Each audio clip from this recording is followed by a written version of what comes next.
1 to 5 मतलब solid state, solid, solution,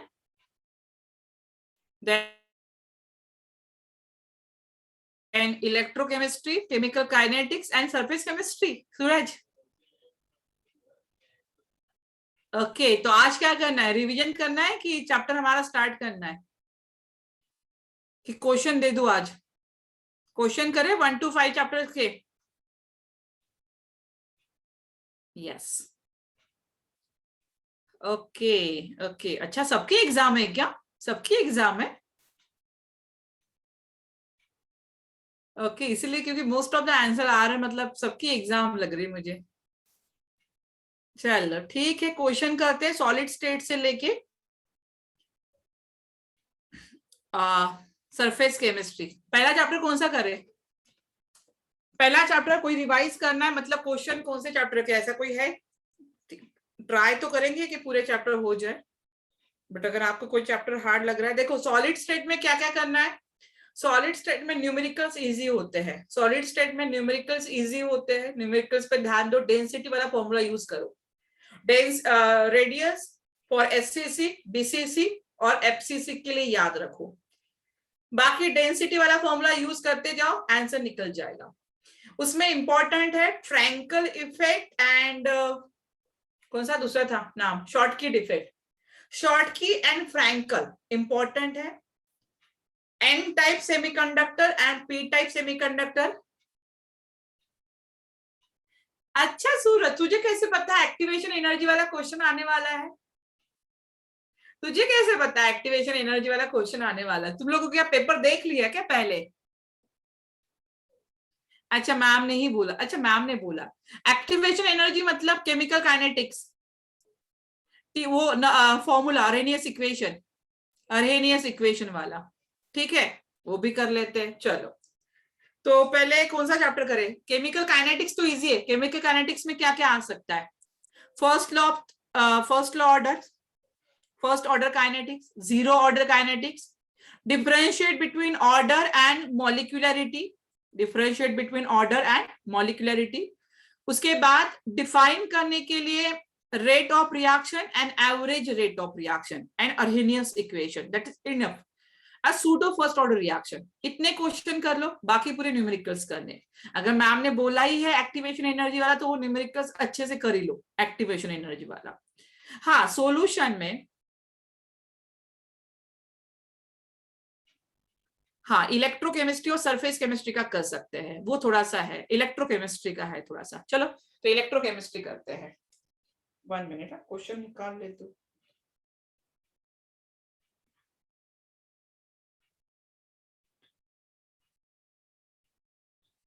history,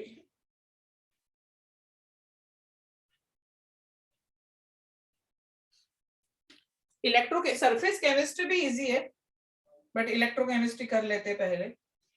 चलो number 1 question के साथ साथ डिस्कस करेंगे।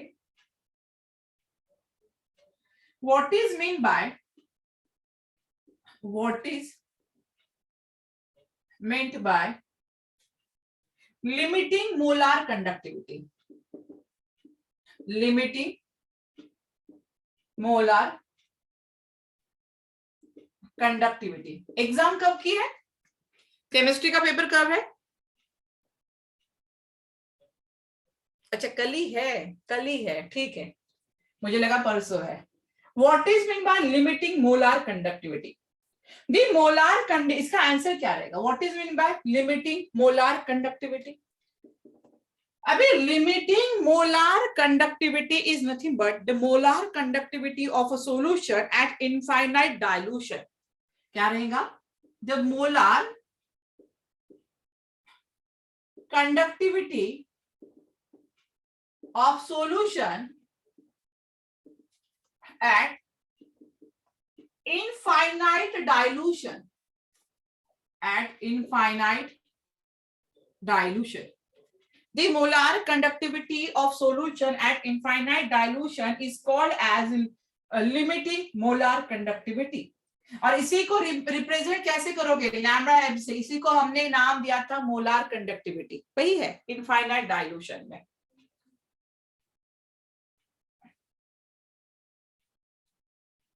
उसके बाद second question, express the relation between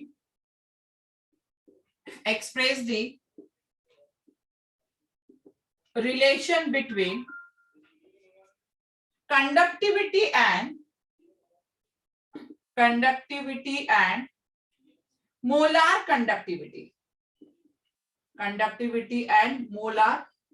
conductivity of a solution held in a cell. Question is, express the relation between conductivity and molar conductivity of a solution held in a cell. क्या answer रहेगा? Conductivity and molar conductivity. Molar conductivity expressed in a lambda m. Molar conductivity expressed in a lambda m. तो lambda m is equal to conductivity by concentration. हमने formula देखा था. Lambda m is equal to, formula क्या था? Lambda m is equal to conductivity into 1000 upon c. c की जगह पे m भी लिखा तब भी चलेगा. तो that is a relationship between lambda m मतलब molar conductivity and k is called as a conductivity. k मतलब याद आ रहा है? कप्पा. यस, k मतलब कप्पा. ठीक है, आपके बुक में c लिखा है तो c लिख लो. m मतलब वही कैपिटल M चाहिए नहीं थी. Molar concentration, that is a molar concentration.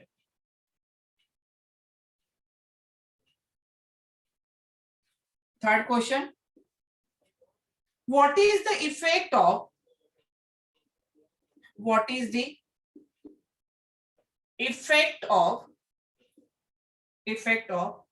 adding a catalyst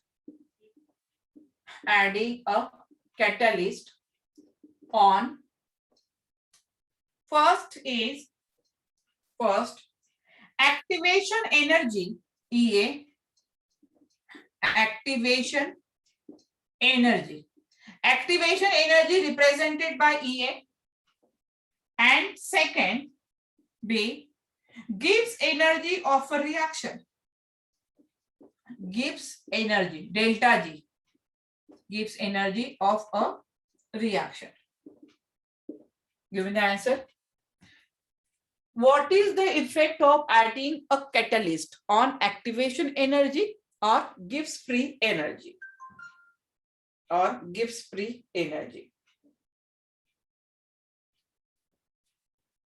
So on adding catalyst in a reaction, the activation energy reduce. Very good, Sai. On adding catalyst in a reaction, the activation energy is reduced and rate of reaction is increases. उल्टा मत कर देना. Rate of reaction increases means activation energy decreases on adding catalyst. What is the use of catalyst? The use of catalyst is to increase the rate of reaction, means activation energy decreases. What is the effect of adding a catalyst on Gibbs free energy? What is the effect of adding catalyst on Gibbs free energy? No change. A catalyst does not alter. कोई भी change नहीं होगा. Catalyst add करोगे तो Gibbs energy पे कोई भी असर नहीं पड़ेगा. तो no, a catalyst does not alter Gibbs energy of a reaction. Gibbs energy of a reaction. Clear? चलो नेक्स्ट क्वेश्चन, फोर्थ. ये 1 मार्क्स के क्वेश्चन है. सिंपल है, 1 मार्क्स के लिए पूछे जाते हैं.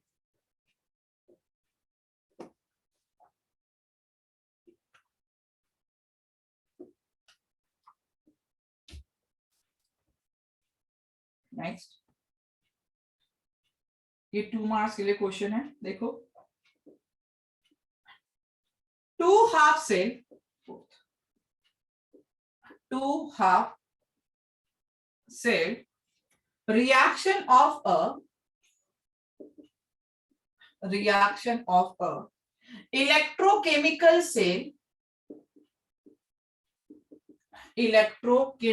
cell are given below. Are given below. MnO4 minus plus 8H plus 5 electron.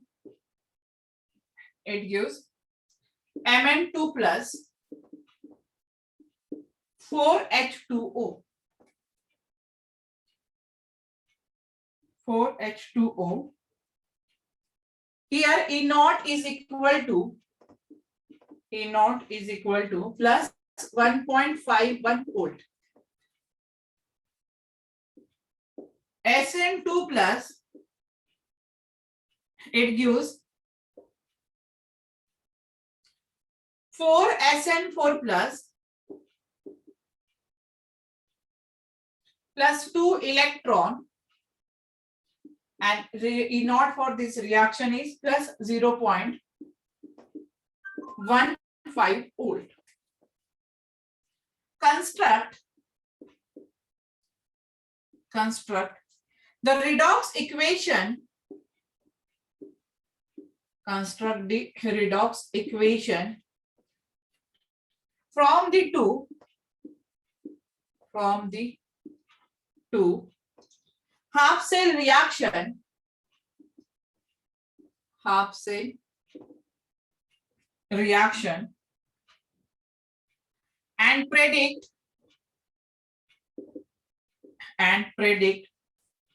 if this reaction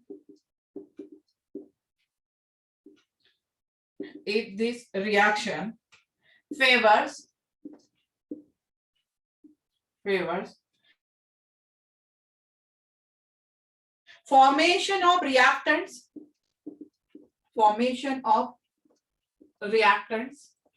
or product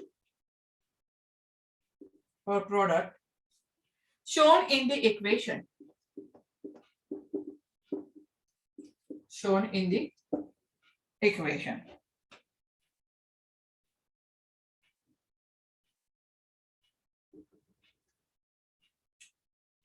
Clear question? Two reactions are there, half cell reaction are given. Construct the redox equation from the two half cell reaction and predict if this reaction favors formation of reactant or product shown in the figure, shown in the equation. Give me the answer.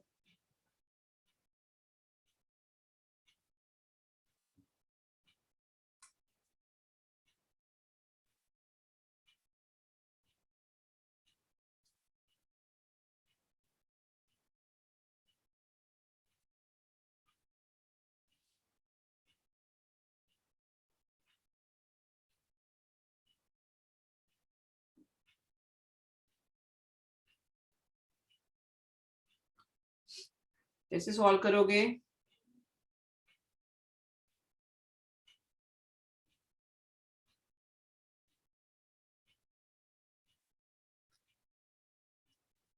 मुझे सिर्फ बताना कि यहाँ पे reaction favours है reactant या product formation के लिए, बस मुझे इतना ही चाहिए।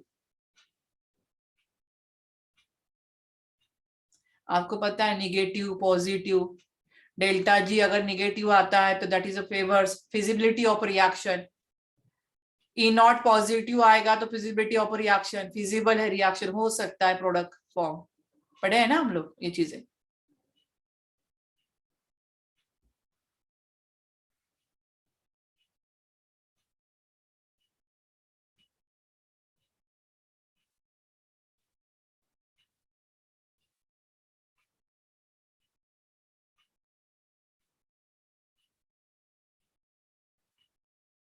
गुड।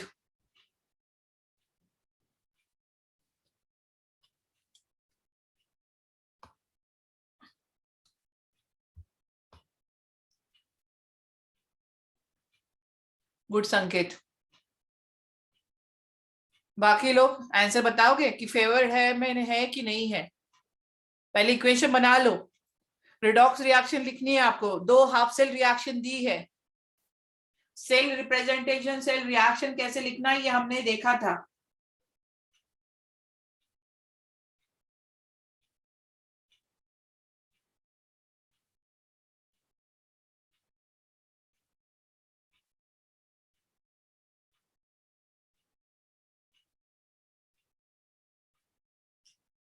चलो सॉल्व करें। अंजलि, आदित्य, आंसर आया है। रिएक्शन फिजिबल है या नहीं है? डेल्टा जी से निकाल सकते हैं और ई नॉट सेल से भी निकाल सकते हैं। डेल्टा जी अगर निगेटिव आता है तो रिएक्शन फिजिबल है, या तो ई नॉट सेल अगर पॉजिटिव में आ रहा है तो रिएक्शन फिजिबल है।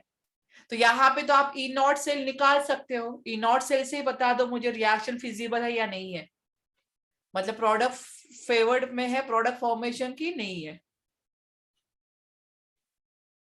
प्रतीक, प्रीति, ऋषिकेश, प्रज्वल, नहीं है। साहिल नहीं है। ओके, निगेटिव में आ रही है साहिल वैल्यू।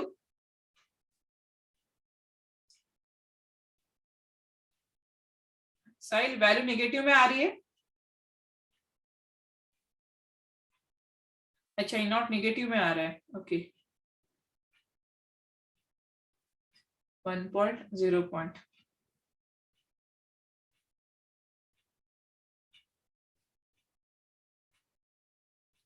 चलो बाकी प्रतीक आंसर करें। साहिल गलत है, साहिल गलत हो रहा है। देखो पहले तुम रिएक्शन को, दोनों रिएक्शन को कंबाइन कर दो साहिल। अभी देखो यहाँ पे 5 इलेक्ट्रॉन है, यहाँ पे 2 इलेक्ट्रॉन है। एक का यहाँ पे आपको पता है कि जो रिएक्शन एनोड पे होती है उसका क्या होता है, ऑक्सीडेशन होता है। एनोड पे क्या होता है, ऑक्सीडेशन। और ऑक्सीडेशन क्या होता है, लॉस ऑफ इलेक्ट्रॉन। तो यहाँ पे इलेक्ट्रॉन लॉस हो रहा है, मतलब रिएक्शन कौन सी रहेगी, देखो ये वाली। यहाँ पे 5 इलेक्ट्रॉन, यहाँ पे 2 इलेक्ट्रॉन, तो इसको भी किससे मल्टीप्लाई करो, 5 से। तो क्या हो जाएगा यहाँ पे देखो, 5 SN2+, ठीक है, 5 SN2+, इट गिव्स 8 SN4+, नहीं ये तो 20 हो जाएगा ना, सॉरी, ये 5 हो गया यहाँ पे, ये 20 हो जाएगा यहाँ पे, और यहाँ पे प्लस कितने इलेक्ट्रॉन्स आएंगे, 10 इलेक्ट्रॉन्स। अभी सेम रिएक्शन आपको कैथोड पे भी लिखनी है। कैथोड पे क्या है, गेन ऑफ इलेक्ट्रॉन, कितने से मल्टीप्लाई करना पड़ेगा, नंबर ऑफ इलेक्ट्रॉन सेम लेके आना है तो 2 से मल्टीप्लाई करना पड़ेगा। तो ये हो जाएगा 2MnO4- प्लस यहाँ पे 2 mean 16H+, it gives 10 electron, it gives 2Mn2+, and 8H2O and 8H2O।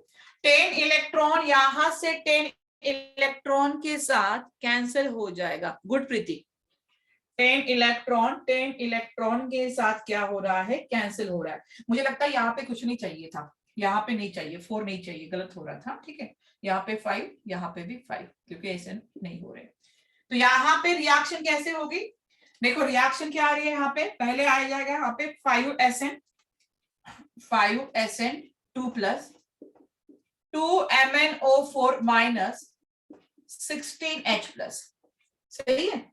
यहाँ पे साइड में क्या दिया है, 5SN4+, और यहाँ पे दिया है 2Mn2+ और 8H2O। हमारा E naught cell, good, cell क्या आ रहा है हमारा, E naught cell is equal to E cathode minus E anode. देखो E naught cell is equal to E cathode minus E anode. Anode वाला कौन सा है, कैथोड। सबका क्या चाहिए, रिडक्शन पोटेंशियल, सबका रिडक्शन पोटेंशियल चाहिए। तो पहली वैल्यू थी 1.51, लेकिन एनोड का जो दिया था वो ऑक्सीडेशन पोटेंशियल दिया था। एनोड का क्या दिया था, ऑक्सीडेशन पोटेंशियल। तो यहाँ पे वैल्यू चेंज कर देना, और ये सॉरी साइन चेंज कर देना 0.15। तो इसकी वैल्यू कितनी आ रही है, 1.36 वोल्ट। पॉजिटिव में आ रही है वैल्यू, किस में आ रही है, पॉजिटिव। अगर वैल्यू पॉजिटिव आएगी मतलब positive value of E naught cell favours the formation of product. Clear हुआ है। मैंने यहाँ पे साइन देखो 0.15, सबका क्या लेना है, रिडक्शन पोटेंशियल, सबका क्या लोगे, रिडक्शन पोटेंशियल। क्लियर है।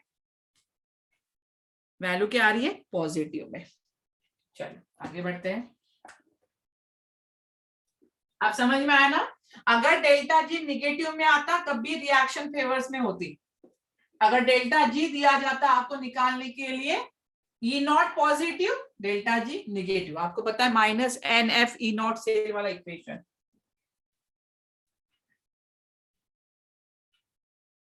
चलो नेक्स्ट लिखो, number 5। Given that the standard electrode potential, given that the standard electrode potential,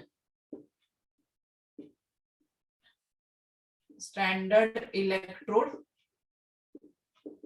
potential, standard electrode potential E naught of metal R, K plus to K, reduction potential दिया जाता है, आपको पता है positive से कम में जा रहा है, -2.93 वोल्ट।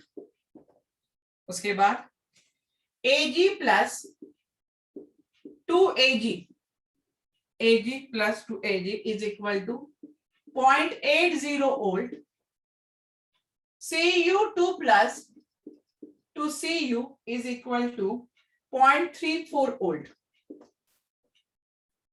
Mg2 plus 2Mg सबका reduction potential -2.37 volt, Cr3 plus 2Cr is equal to -0.74,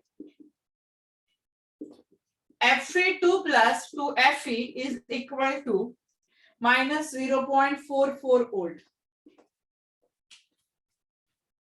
Arrange this metal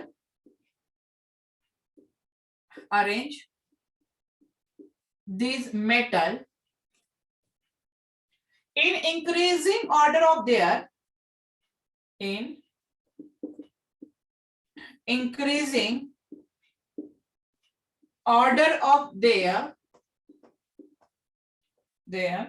reducing power.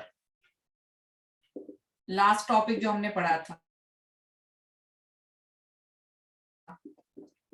Reducing power. Question समझ में आया? स्टैंडर्ड इलेक्ट्रोड पोटेंशियल दिया है सब मेटल का, सबका रिडक्शन पोटेंशियल दिया हुआ है, सबका रिडक्शन पोटेंशियल।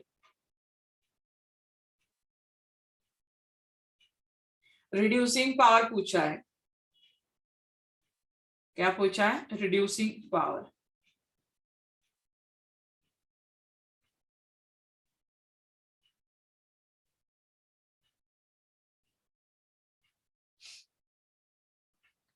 क्या आएगा?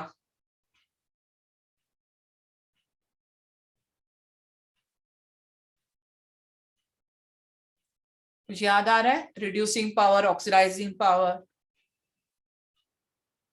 जितना निगेटिव चार्ज बढ़ेगा उतना ही रिड्यूसिंग पावर बढ़ेगा। सबका स्टैंडर्ड इलेक्ट्रोड पोटेंशियल होना चाहिए, जितना निगेटिव चार्ज बढ़ेगा उतना ही स्टैंडर्ड रिडक्शन पोटेंशियल बढ़ेगा। मोर negative the value of standard electrode potential, मतलब सबसे ज्यादा रिड्यूसिंग पावर किसका रहेगा? सबसे ज्यादा बताओ, सबसे कम और सबसे ज्यादा बताओ, बाकी मैं अरेंज कर दूंगी। सबसे ज्यादा, वेरी गुड। एक सेंटेंस लिख लो, जिनको नहीं आ रहा है उन्होंने सेंटेंस लिख लो। More negative the value of, more negative the value of standard electrode potential, standard electrode potential of metal, more will be the reducing power, more will be the reducing power। सबसे ज्यादा negative value किसकी दिखाई दे रही है? -2 point, बाकी सब 2 point से नीचे आ रहा है, तो सबसे ज्यादा रिड्यूसिंग पावर के का होगा। उसके बाद देखो किसका आ रहा है? 2.73, मतलब ये आ रहा है Mg वाला वैल्यू आ रहा है, Mg2 प्लस यहाँ पे Mg। इसके बाद किसका आ रहा है? ये तो हट गया, ये दो हट गया यहाँ पे। उसके बाद आएगा -0.3444 और 74, Cr3 प्लस 2Cr। इसके बाद रहेगा Fe2 plus 2Fe, then Cu2 plus 2Cu, और सबसे लास्ट में क्या रहेगा, क्योंकि ये पॉजिटिव में आया, ये ऑक्सीडाइजिंग पावर दिखाएगा Ag plus 2Ag। क्लियर हुआ है? सिंपल क्वेश्चन था। हाँ, ऑक्सीडेशन पोटेंशियल, इसका रिड्यूसिंग पावर सबसे ज्यादा है, इसका ऑक्सीडाइजिंग पावर होगा क्योंकि ये पॉजिटिव में है। क्लियर है? उसका क्या होगा? ऑक्सीडाइजिंग पावर होगा। क्लियर हुआ है?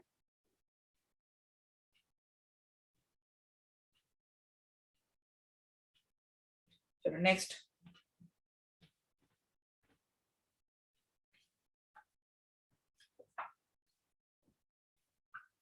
जितनी ज्यादा नेगेटिव वैल्यू उतना ही ज्यादा reducing power.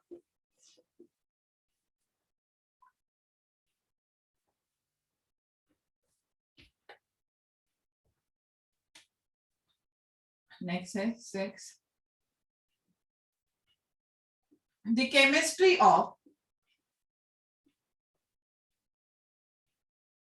chemistry of corrosion of iron is essentially an electrochemical phenomena. Electrochemical phenomena. Explain the reaction. Explain the reaction occurring during the corrosion of iron, during the corrosion of iron in the atmosphere. चलो कर लो, in the atmosphere.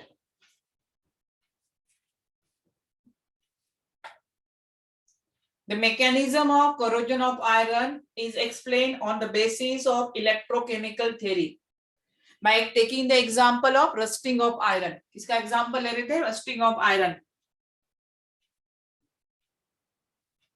At anode पे कौन सी reaction होती है, at cathode पे कौन सी reaction होगी, और नेट सेल रिएक्शन क्या होगी, पूरा लिखना है आपको।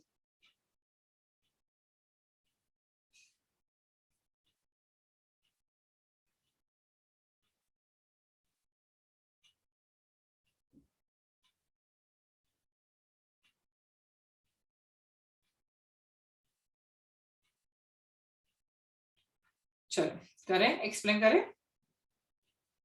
रिएक्शन कहाँ पे हो रही है, एट एनोड और एट कैथोड पे। तो redox reaction involves at anode. Anode पे क्या हो रहा था, मैं शॉर्टकट में लिख रही हूँ, मैं पूरा नहीं लिखूंगी, सिर्फ समझाने के लिए। एट एनोड, एनोड पे क्या होता है, ऑक्सीडेशन होता है। तो एट एनोड पे जो Fe है, Fe का क्या होगा, ऑक्सीडेशन होगा, वो Fe2+ में चला जाएगा और यहां से इलेक्ट्रॉन निकल जाएगा। ये सॉलिड स्टेट में था, ये किस स्टेट में आ जाएगा, एक्वस स्टेट में। अभी रिएक्शन हो रही है एट कैथोड पे। कैथोड पे क्या होता है, रिडक्शन होगा। किसका रिडक्शन होगा, एटमॉस्फेयर में वाटर है, उसके साथ कार्बन डाइऑक्साइड है, दोनों कंबाइन होके कार्बोनिक एसिड नहीं बनाएंगे। एटमॉस्फेयर में क्या है, हाँ, प्रीवियस क्वेश्चन ऑक्सीडेशन पोटेंशियल के टर्म्स में भी हो सकता है, वहां पे रिड्यूसिंग पावर पूछा था, आपको ऑक्सीडाइजिंग पावर भी पूछ सकते हैं, दोनों इसमें। तो H2O CO2 क्या फॉर्म हो रहा है, H2CO3 कार्बोनिक एसिड। तो अभी जो H2CO3 है carbonic acid is a weak acid and it dissociate into 2H+ और क्या आ जाएगा, CO2 2-, यहाँ पे CO2 2-। जो H2O है वो डिसोसिएट होके क्या देता है, H+ देगा और OH- देगा, सही है ना। तो यहाँ पे जो H+ है वो क्या करेगा, इलेक्ट्रॉन गेन, दोनों इसमें H+ इलेक्ट्रॉन गेन कर रहा है और किसमें कन्वर्ट होगा, यहाँ पे सॉरी एक ही लिखती हूँ मैं, हाइड्रोजन में। तो यहाँ पे जो 4H है वो O2 के साथ कम, आप डायरेक्ट लिख सकते हो, मैंने एक एक 1 by 1 लिखा। यहाँ पे क्या फॉर्म होगा 2H2O। तो रिएक्शन कैसी होगी, अगर दोनों रिएक्शन को मैं कंबाइन कर दूं यहाँ पे, तो यहाँ पे इलेक्ट्रॉन एक ही था, तो यहाँ पे आपको 2 इलेक्ट्रॉन करने पड़ेंगे। ठीक है, यहाँ पे आपको कितने इलेक्ट्रॉन करने पड़ेंगे, 2 इलेक्ट्रॉन करने पड़ेंगे। तो रिएक्शन क्या आ जाएगी 2Fe, यहाँ पे भी 2 है 2Fe plus O2 plus 4H plus, ये रिएक्शन लास्ट वाली याद रखना, it gives 2Fe2 plus 2H2O। ये रिएक्शन होगी इलेक्ट्रोकेमिकल एट कैथोड और एनोड पे।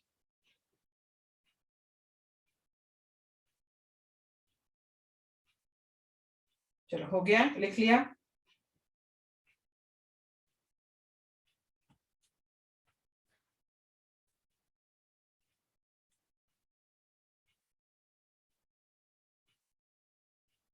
चलो आगे बढ़ते हैं।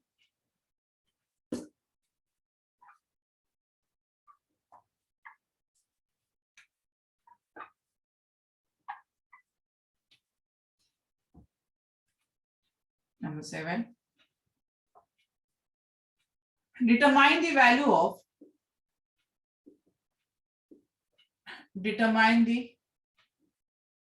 of equilibrium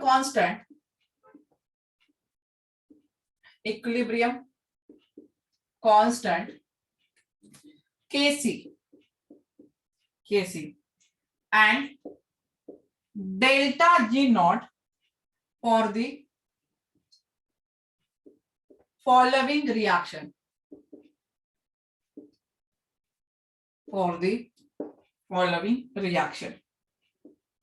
Nickel solid plus 2 Ag plus, it gives nickel 2 plus 2 Ag solid में, बाकी एक्वस स्टेट में। E नॉट दिया हुआ है यहाँ पे 1.05 volt and 1 Faraday is equal to 96500 coulomb पर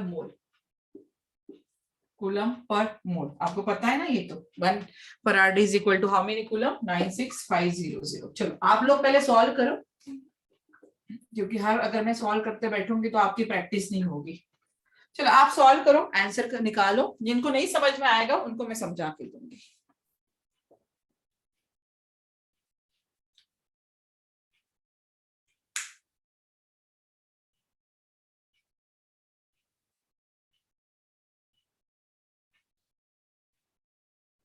फॉर्मूला क्या यूज करना है सबको पता है, Kc निकालना है, मीन्स K की वैल्यू निकालना है, डेल्टा G नॉट निकालना है। डेल्टा G नॉट तो इजी है।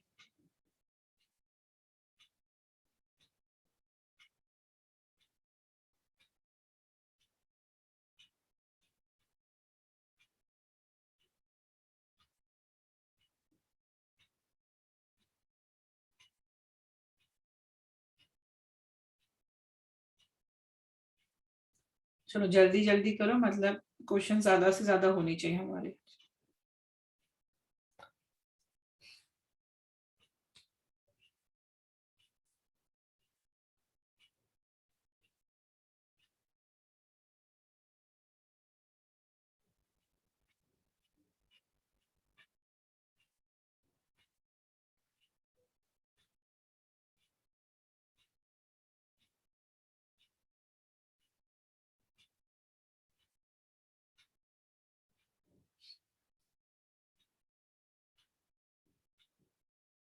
डेल्टा G नॉट का फॉर्मूला पता है, minus n F E not.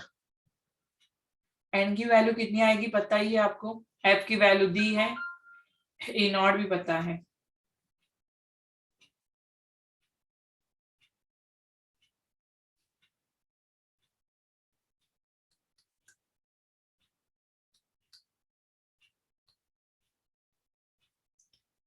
प्रीति किसकी वैल्यू है,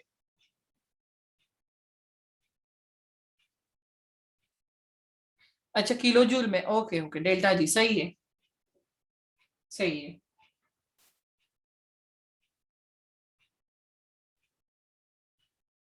गुड साइड।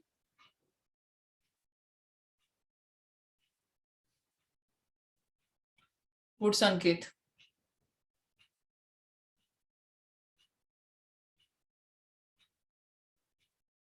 आपको निकालना है अभी केसीबी, मतलब के की वैल्यू, इक्विलिब्रियम कांस्टेंट।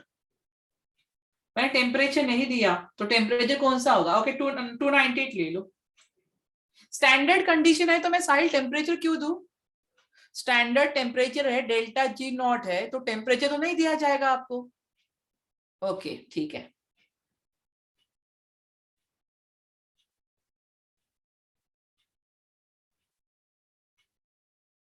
जोएल हो गया है।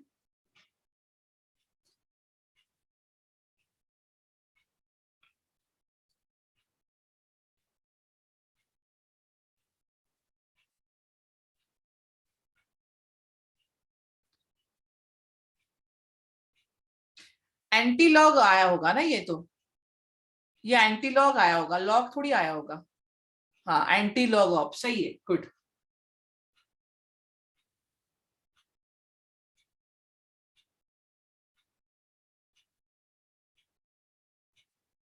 जो भी आंसर होगा एंटी लॉग ऑफ वो निकाल लेना, वो तो आंसर मेरे पास भी नहीं है, उतना ही है एंटी लॉग ऑफ।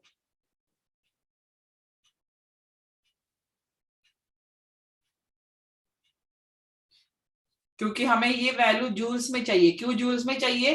क्योंकि हम आर की वैल्यू लेंगे, किसमें लेंगे? 8.314 जूल्स पर केल्विन पर मोल, तो वो जूल्स रहेगा, तो इसको किलो जूल में नहीं लेना है। चलो सॉल्व करें। जिनको बाकी लोगों को नहीं आ रहा है कोई बात नहीं, ट्राई करो। According to formula delta G naught is equal to minus n F E naught से, ठीक है। एन की वैल्यू दिखाई दे रही है, निकेल से निकेल 2+ जा रहा है तो 2 इलेक्ट्रॉन, एजी प्लस से एजी जा रहा है, कितने इलेक्ट्रॉन? 2 इलेक्ट्रॉन, तो -2। 1 faraday is equal to 96500 coulomb है, और ई नॉट सेल दिया हुआ है 1.05।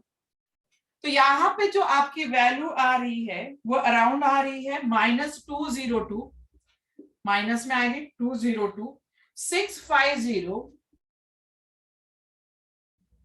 जूल पर मोल। किसमें आएगी? Joule mole inverse. तो यहाँ पे ये वैल्यू जूल्स में है, अगर आपको किलो जूल में चाहिए तो आप ले सकते हो, बट मुझे नहीं चाहिए, यहाँ पे मैं जूल्स में निकालूंगी। क्योंकि यहाँ पे जो मैं आर लेने वाली हूँ वो 8.314 लेने वाली हूँ, और वो किसमें होता है? जूल पर मोल पर केल्विन में, इसलिए मुझे जूल जूल चाहिए। इसके बाद लॉग के इज इक्वल टू, क्या इक्वेशन पढ़े थे? Delta G naught is divided by 2.303 R T.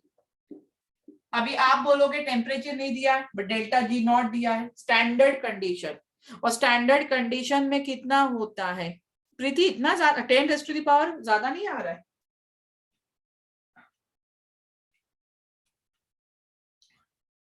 यहाँ पे डेल्टा जी नॉट -202,650, ठीक है। 2.303, आर दिया हुआ है 8.314, और ये दिया है 298 केल्विन। तो यहाँ पे अगर लॉग के निकालोगे तो ये आ रहा है 35.52। कितना आ रहा है? 35.52। तो के निकालना है तो एंटी लॉग ऑफ जो भी आ रहा है 35.52 का एंटी लॉग निकाल लो। एंटी लॉग ऑफ 35.5 का निकाल लो, ठीक है। क्लियर हुआ है कैसे करना है? प्रीति 10⁻⁴ देख लेना एक बार।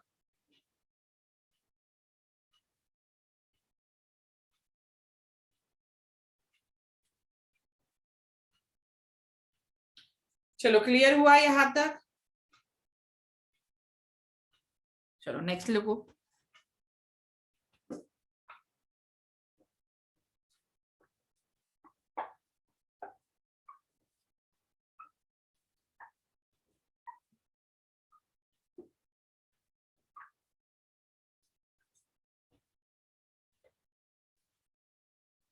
Right on next,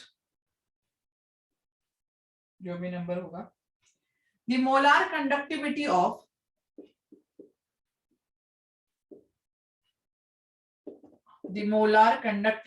of a 1.5 molar solution of an electrolyte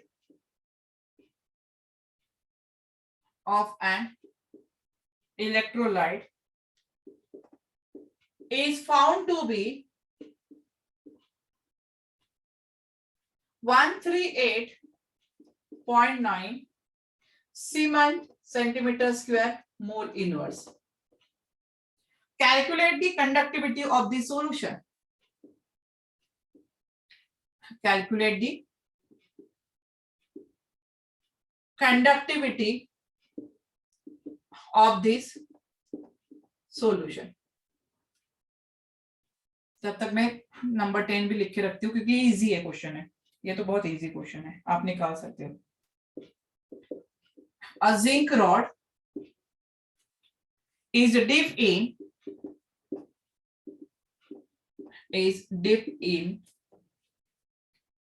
0.1 molar solution of ZnSO4. The salt is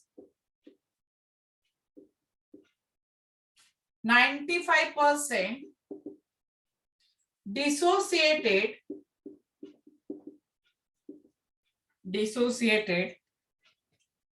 at this dilution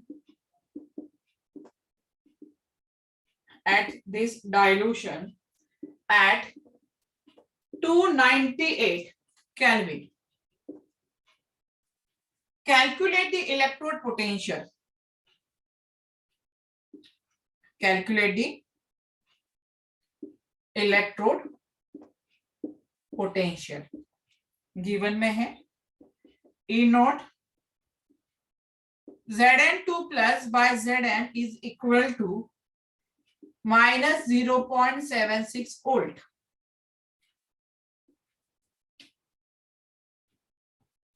चलो 9 का आंसर आ गया. सिंपल था, कॉन्सेंट्रेशन दिया है, मोलार कंडक्टिविटी दी है, कंडक्टिविटी निकालना था. Good Preeti, very good.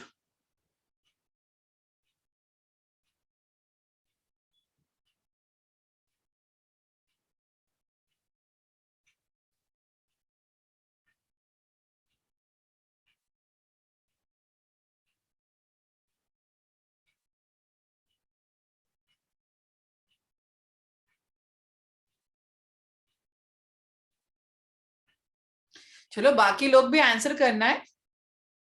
Good. साहिल, साक्षी हो कि नहीं?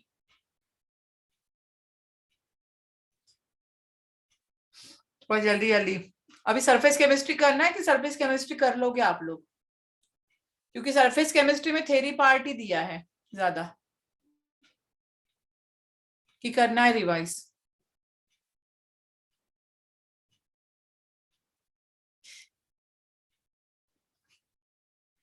ओके गुड सूरज. सरफेस केमिस्ट्री में देख इंपॉर्टेंट क्वेश्चन क्या है. फिजिकल एड्सॉर्प्शन करके रख अच्छे से, chemical adsorption, lyophilic and lyophobic adsorption, isotherm. Important catalyst क्या होता है, होमोलिसिस कैटालिसिस, हेट्रोजीनियस कैटालिसिस. चलो 2-4 क्वेश्चन कर लेंगे, मतलब याद हो जाएगा आपको क्या क्या है. तो साक्षी एग्जाम हो गई, लेकिन ये तो अच्छा करवा देते हैं, करवा दो, ठीक है.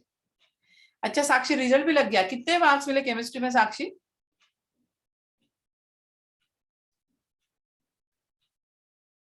साक्षी ऐसे नहीं ना यार, 5 मार्क्स भी बहुत ये हो जाते. और पढ़ाई करो, आउट ऑफ चाहिए मुझे, ठीक है. चलो ऐसा नहीं कि एग्जाम हो गई तो हम सॉल्व नहीं करेंगे. लास्ट एग्जाम नहीं हुई हमारी. Okay good. Preeti very good बेटा। नेहा, मतलब आज जो जिनके एग्जाम हो गए वो आज आंसर नहीं देंगे, ऐसा कुछ डिसाइड करके रखा हुआ है। अथर्व, एग्जाम हो गई ऐसा लग रहा है मुझे।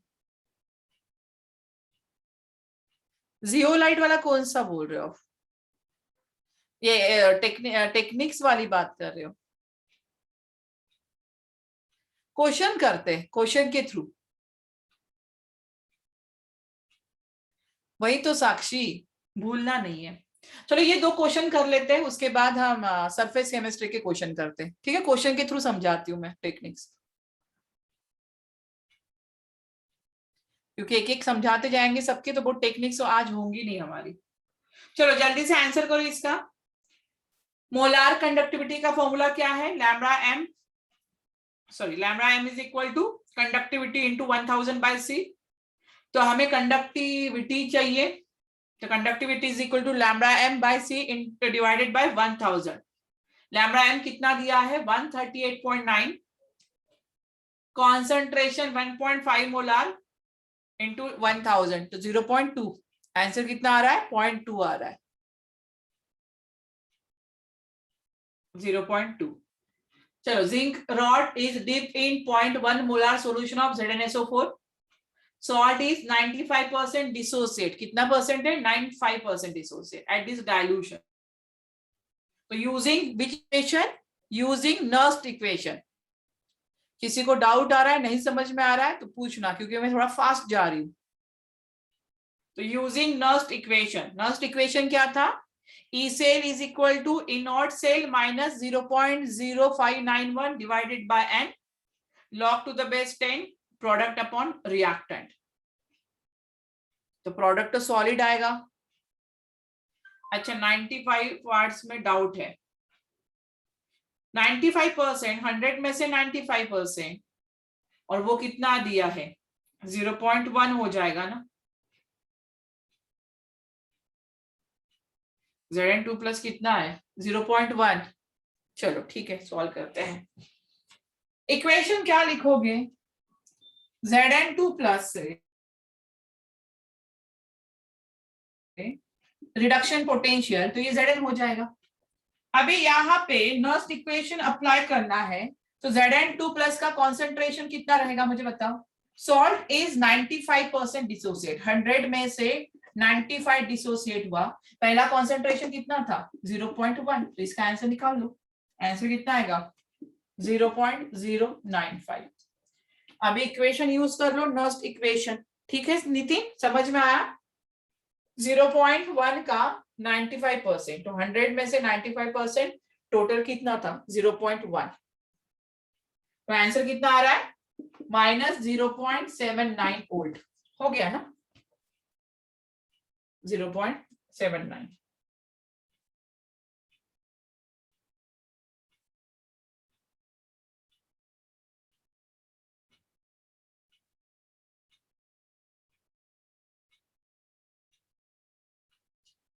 चलो सरफेस केमिस्ट्री स्टार्ट करें। अब स्टार्ट करते हैं सरफेस केमिस्ट्री। थोड़ा रिवाइज हो गया चीजें। Molar conductivity, Nernst equation, reducing power, oxidising power, conductivity.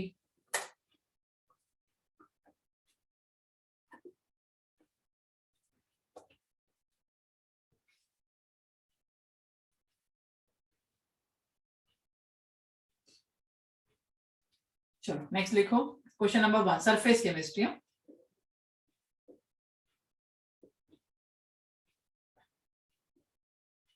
Surface chemistry, what is the, ये 1 मार्क्स का क्वेश्चन है, what is the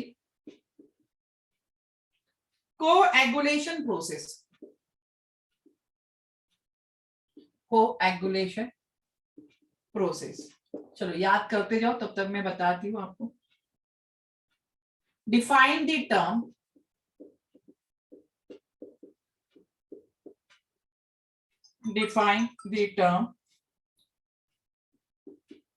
Tyndall effect।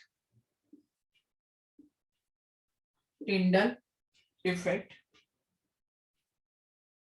Third,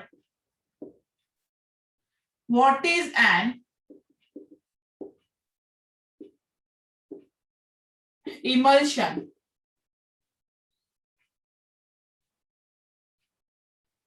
Fourth, give an example of shaped selective catalyst.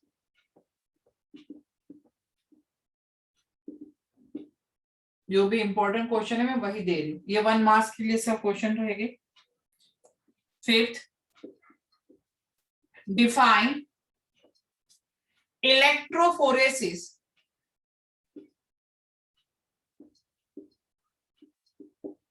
Electrophoresis. Number 6, what are lyophobic colloids?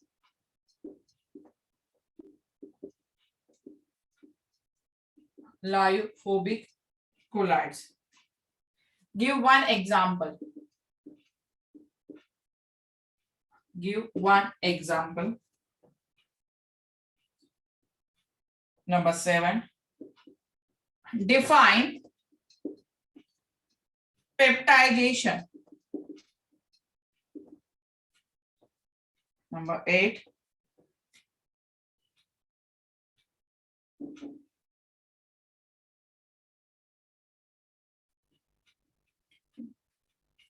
how is soul different from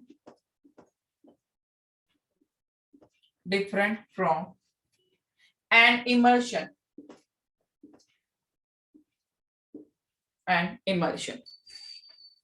चलो 1 by 1 discuss करेंगे.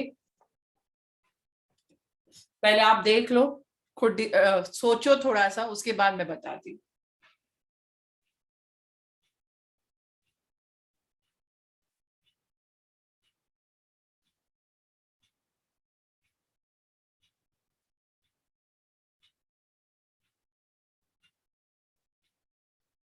सबके example करके रखो. Example of sol, example of gel, lyophobic sol, lyophilic sol, chemical adsorption, physical adsorption, difference between lyophilic sol, lyophobic sol, emulsion. यही question सबसे ज्यादा पूछे जाते हैं.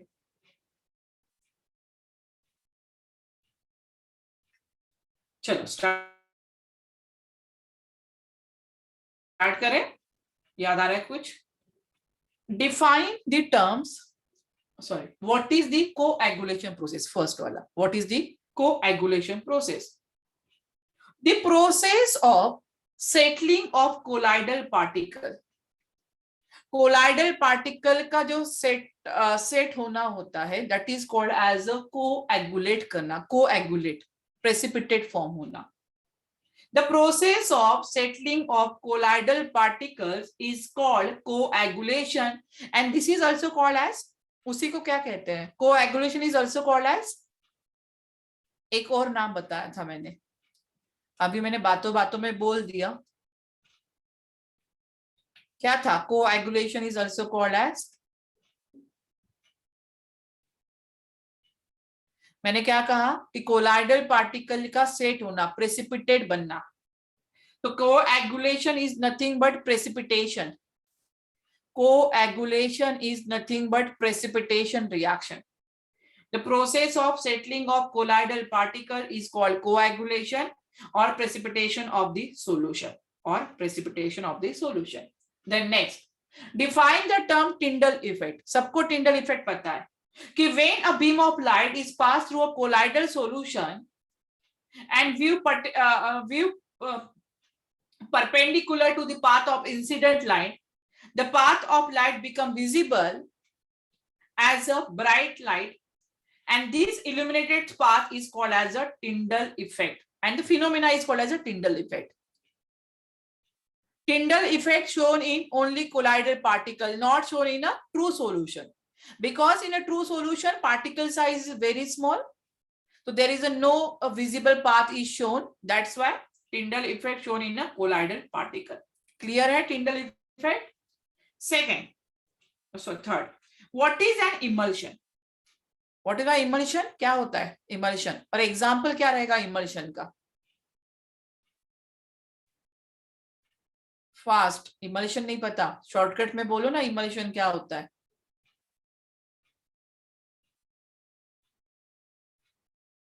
Okay, साहिल.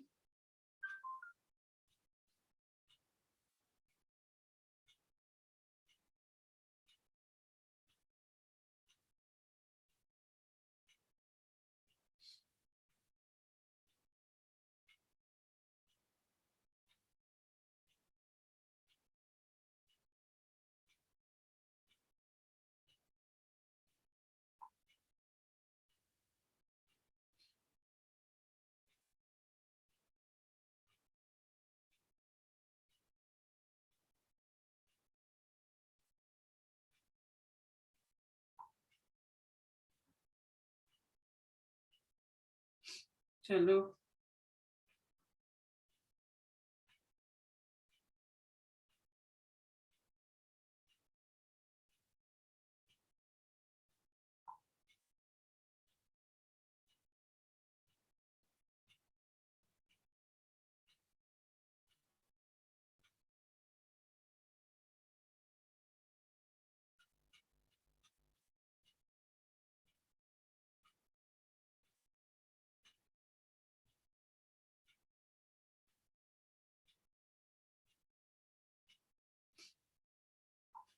चलो हो गया.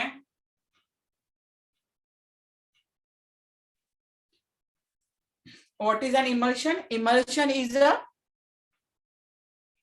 yes, emulsion delete हो गया है, but याद रखना emulsion is a milk, liquid. Then next, give an example of shape selective catalyst. Example of shape selective catalyst. The catalyst reaction in which small size molecule are absorbed in the pores. Small size molecule are absorbed in the pores and cavities of selective adsorbent like zeolite. इसी को zeolite बोलते हैं. समझ में आया zeolite क्या होता है? Is known as shape selective catalysis. What is my zeolite? The catalyst reaction in which small size molecule are absorbed in the pores and cavities of selective adsorbent. And cavities of selective adsorbent like zeolite is known as shape selective catalyst. Then electrophoresis. So when electric current is passed through a colloidal solution, what is my electrophoresis? When electric current is passed through a colloidal solution, the positively charged particle move towards cathode while negatively charged particle move towards anode. So where they lost their charge and get coagulated, उसमें क्या होगा? वो charge remove कर देंगे and get coagulated. And the phenomena is known as electrophoresis. And the phenomena is called as electrophoresis. Okay, this phenomena is called as a electrophoresis. Clear hai? Then what are lyophobic colloids? Give one example. Lyophobic colloids like metal, their sulfide, when simply mixed with the dispersion medium, do not form colloidal soul. There is a lyophobic, there is a little affinity between the dispersed phase and dispersion medium. That is a lyophobic. And lyophilic, there is a strong attraction between the dispersed phase and dispersion medium. The substance like metal, their sulfide, when simply mixed with the dispersion medium, do not form the colloidal soul. Okay, so they are called as a lyophobic. Any metal sulfide form a lyophobic. After that, define peptidation. What is the peptidation? Peptidation may define as the process of converting a precipitate into colloidal soul. The process where precipitate are converted into colloidal soul. Precipitate are converted into colloidal soul by shaking it with the dispersion medium with the presence of small amount of electrolyte. अगर आपको याद होगा तो हमने KOH as a electrolyte add किया था. Then how is salt different from emulsion? How is salt different from emulsion? So what is meant by salt? Solid is a dispersed phase and liquid is a dispersion medium, that is a salt. Example is gold salt alloy. And emulsion is a liquid in liquid, that is a milk, butter is a example of emulsion. Clear हुए यहाँ तक question? आगे बढ़े. इसमें से याद रखना हर इसके example, lyophobic, lyophilic, shape catalyst, emulsion, इस पे ही ज्यादा क्वेश्चन पूछे जाते हैं. चलो नेक्स्ट नंबर 9 से स्टार्ट करते हैं.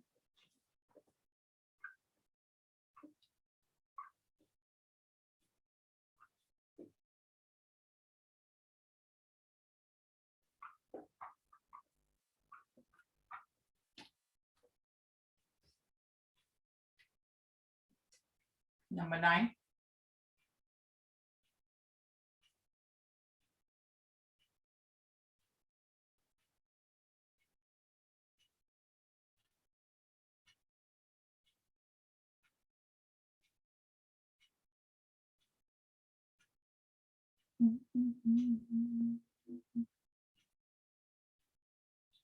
सबसे ज्यादा उससे पे आता है कोगेलुशन, peptization. Write down. Explain the following terms. Explain the following terms. Giving one example.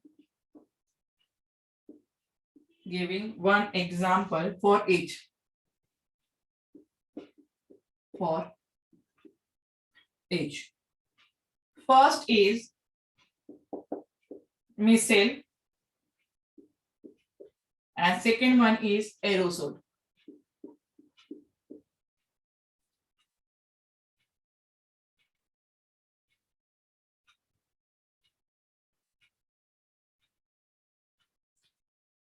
Number 10, ये भी क्वेश्चन इंपॉर्टेंट है.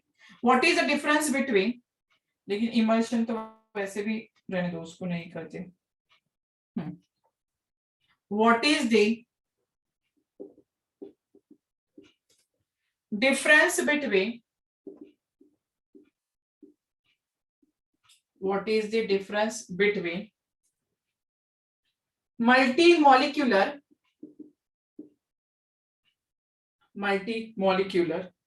and macromolecular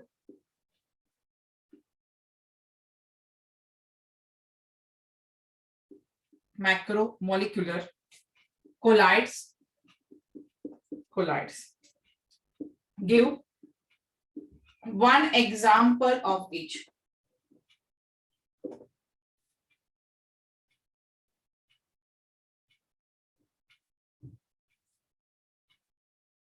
Eleven.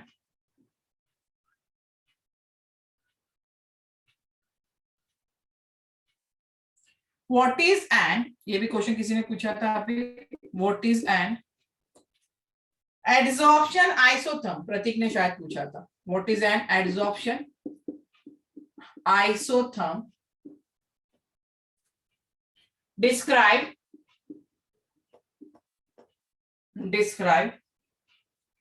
friendlies. Describe friendlies. Adsorption isotherm.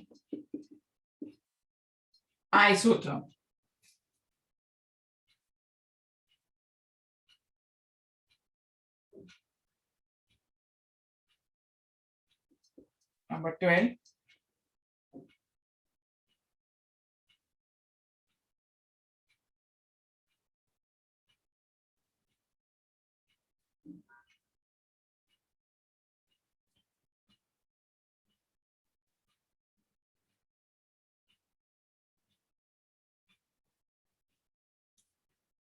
important.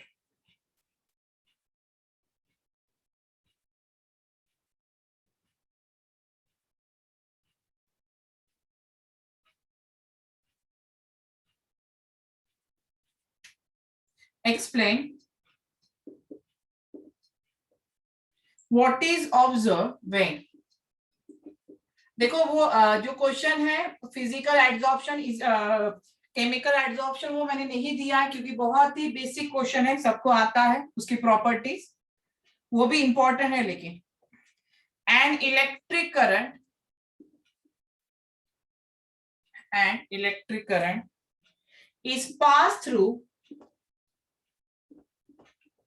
is passed through a soul,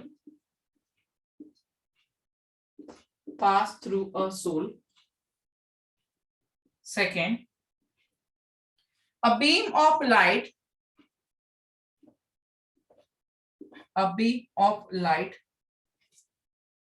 is passed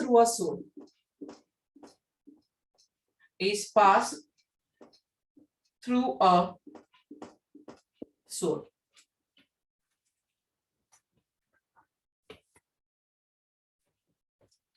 चलो पहले note कर लो आप, सोच लो क्या क्या आंसर हो सकते हैं, उसके बाद मैं बताती हूँ।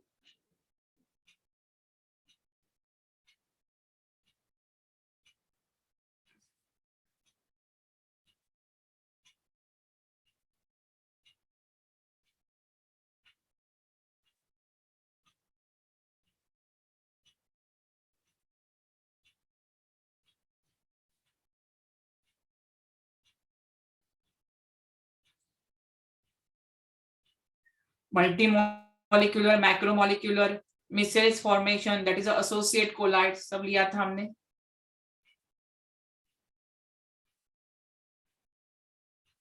Micelles and aerosol,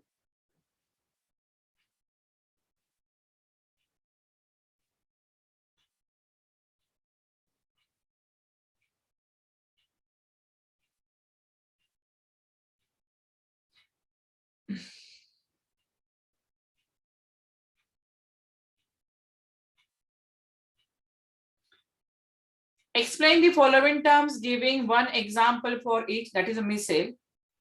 Micelle is also called as associate colloids. Micelle को हम क्या कहते हैं? Associate colloids. Because at low concentration it behaves as a true solution, but when concentration increases, temperature is increases, they collide and they associate and they form a micelle, that is a cleansing action of soap. ये example लिया था हमने, याद आ रहा है? So they are associate colloid showing colloidal behavior at a higher concentration. At a low concentration they behave as a true solution, but concentration increases, they associated and they form micelles. Example, cleansing action of soap, detergent. So soap and detergent are example of micelle. Second is aerosol. So aerosol is a colloidal solution of solid or liquid, means solid or liquid may be dispersed phase, and gas is a dispersion medium. Yes, good Sahil. Fog, mist, clouds, then dust particles, smoke, all these are example of aerosol. What is meant by aerosol? Solid in a gas or liquid in a gas. Good. Solid in gas, liquid in gas is called as aerosol. Then what is the difference between multimolecular and macromolecular colloids? Give one example of. So multimolecular colloids, what is meant by multimolecular colloids? Multimolecular colloid is the aggregation of large number of atom or smaller molecule of a substance having size in the colloidal range. Multimolecular, ठीक है? Example, gold sol, sulphur sol लिया था हमने, इतने छोटे छोटे होते हैं कि वो क्या करते हैं, एक साथ आके एक कोलाइडल रेंज में आ जाएंगे. मैक्रोमोलिक्यूलर में क्या होगा, ऑलरेडी साइज बहुत बड़ा होता है. Macromolecule in a colloidal range. Good, protein, very good Nitin, protein example, good. Cellulose भी हो सकता है, इनका इतना बड़ा साइज रहता है कि इनका छोटा सा पार्टिकल भी कोलाइडल रेंज में आ जाता है। Next, what is adsorption isotherm? तो एड्सॉर्प्शन आइसोथर्म होता क्या है? A graph between amount of gas adsorb per gram of the adsorbent. Adsorption therm क्या होता है? Adsorption isotherm, the graph between the amount of gas adsorb per gram of the adsorbent, मतलब उसी को हमने नाम दिया था एक्सटेंट ऑफ एड्सॉर्प्शन। क्या नाम दिया था उसको हमने? Extent of adsorption. Extent of adsorption किससे डिनोट किया था? x by m। x क्या था? Amount of adsorbent, and m क्या था? Amount of adsorbent. And the equilibrium pressure the adsorbent at constant temperature. अगर मुझे प्रॉपरली प्रतीक लिखना है कि what is mean by adsorption isotherm, तो कैसे लिखूंगी मैं? A graph between the amount of gas adsorb per gram of the adsorbent and the equilibrium pressure of the adsorbate at constant temperature पे। कर कहां पे था? at constant temperature पे। it is called as the adsorption isotherm, and extent of adsorption denoted by या expressed in x by m। x क्या था? mass of adsorbate, m क्या था? mass of adsorbent। The relation between the amount of adsorb and the equilibrium pressure, उसको हमने कैसे represent किया था? x by m directly proportional to the p, pressure. वहां पे low temperature, moderate temperature and high sorry pressure, low pressure, moderate pressure and low pressure पे हमने तीनों एक वैल्यू दी थी। ग्राफ पता है कैसे आया था? कुछ ग्राफ इस तरह से था, एक छोटा सा ग्राफ निकाल रही, x बाय m। तो यहाँ पे जो ग्राफ था आपका कुछ इस तरह से था, ठीक है? इक्वेशन क्या था? x by m is equal to k p raise to the power 1 by n।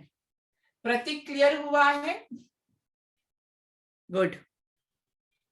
Adsorption isotherm, उसी को हम बोलते हैं adsorption isotherm. 1 by n value in between 0 to 1, इससे था 0 to 1।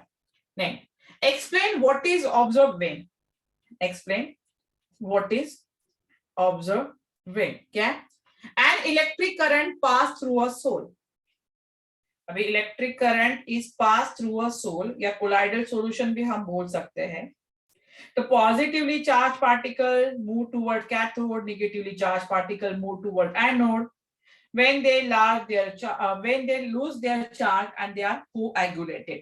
और उसी को कौन सा फिनोमिना बोलेंगे? इलेक्ट्रोफोरेसिस। उसी को हम क्या कहेंगे? Electrophoresis. a beam of light is passed through a soul। तो when a beam of light is passed through a collision या soul, scattering of light occurs। क्या होगा? लाइट कैसी होगी? स्कैटर होगी by a colloidal particle and path of light becomes visible, and the phenomena is called as a Tyndall effect। yes, good Nitin, phenomena को क्या कहेंगे हम? Tyndall effect कहेंगे। किसी को प्रॉब्लम है यहां तक? देखो सेम प्रोसेस है, पेप्टाइजेशन, मिसेल फॉर्मेशन, डिसॉर्प्शन। हाँ, लेकिन इसमें मैंने ये नहीं दिया है कि आपको मैंने फिजिकल एड्सॉर्प्शन और केमिकल एड्सॉर्प्शन, क्योंकि वो इजी है, वो आपको पता है कि फिजिकल एड्सॉर्प्शन और केमिकल एड्सॉर्प्शन के साथ कैसे आपको ये करना है। चलो नेक्स्ट क्वेश्चन लिखते हैं, दो और कर लेते हैं, मतलब 15 हो जाएंगे, 2-3 कर लेंगे तो।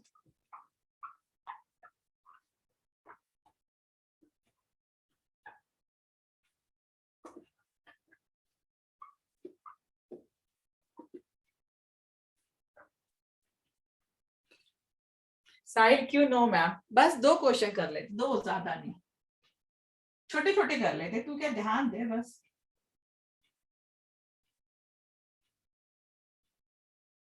पहला क्वेश्चन है Adsorption of a gas on a surface, कल एग्जाम है वो तो बोल रहा है ना, on surface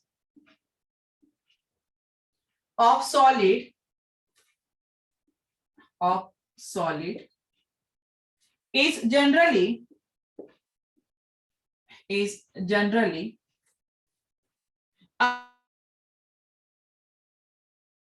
accompanied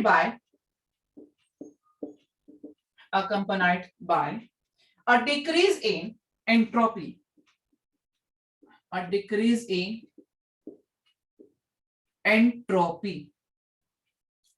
Still it is spontaneous process.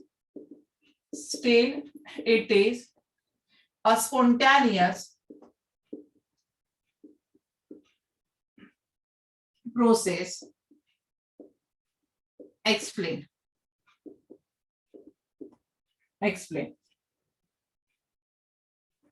Second, एक 14 वाला. Some substances can act. Some substances can act both as colloids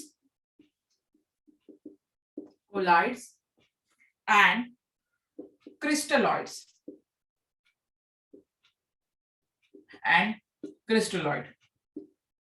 Explain.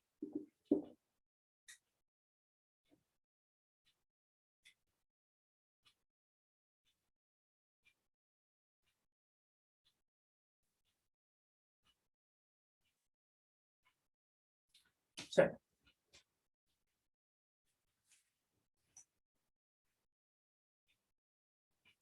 अच्छा, कोई डाउट? मुझे लगा कि मैंने बोला ना तो कि और 2 क्वेश्चन कर लेते, तो मुझे लगा तूने नो मैम बोला, तो मुझे लगा कि इसीलिए तूने कहा. चलो कोई नहीं, लिखो. Adsorption of a gas on a surface of solid is generally accompanied by decrease in entropy. Still it is spontaneous process. Explain.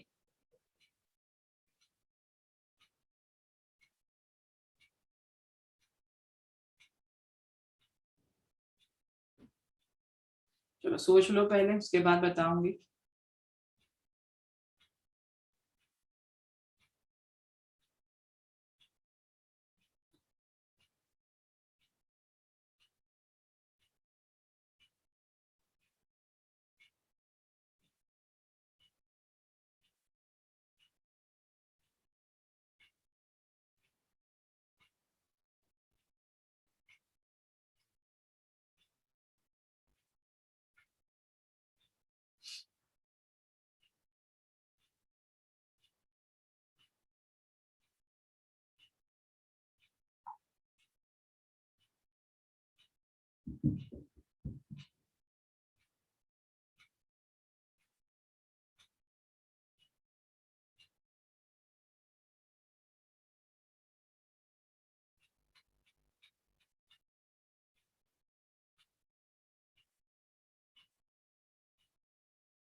चलो क्या आंसर लिखा?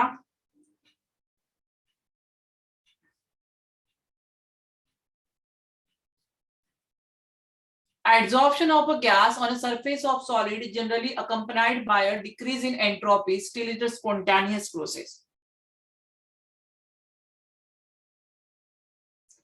So as we know that delta G is equal to delta H minus T delta S. ये हम